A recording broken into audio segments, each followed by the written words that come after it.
The Faith I Live By, compiled from the writings of Ellen White. Baptism and the Passion of Christ. Buried with him in baptism, wherein also ye are risen with him through the faith of the operation of God, who hath raised him from the dead. Colossians chapter 2, verse 12. Christ rested in the tomb on the Sabbath day, and when holy beings of both heaven and earth were astir on the morning of the first day of the week, he rose from the grave to renew his work of teaching his disciples. But this fact does not consecrate the first day of the week and make it a Sabbath. Jesus, prior to his death, established a memorial of the breaking of his body and the spilling of his blood for the sins of the world in the ordinance of the Lord's Supper, saying, For as often as ye eat this bread and drink this cup, ye do show the Lord's death till he come.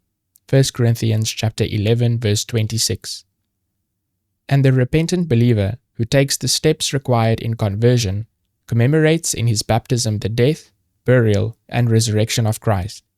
He goes down into the water in the likeness of Christ's death and burial, and he is raised out of the water in the likeness of his resurrection, to live a new life in Jesus Christ. The angelic host were filled with amazement as they beheld the sufferings and death of the King of glory. But it was no marvel to them that the Lord of life and glory should break the bands of death, and walk forth from his prison house, a triumphant conqueror. Therefore, if either of these events should be commemorated by a day of rest, it is the crucifixion. But I saw that neither of these events was designed to alter or abrogate God's law.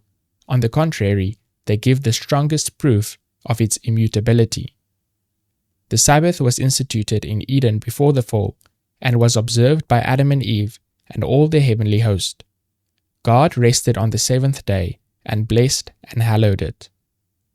I saw that the Sabbath never will be done away, but that the redeemed saints and all the angelic host will observe it in honor of the great Creator to all eternity.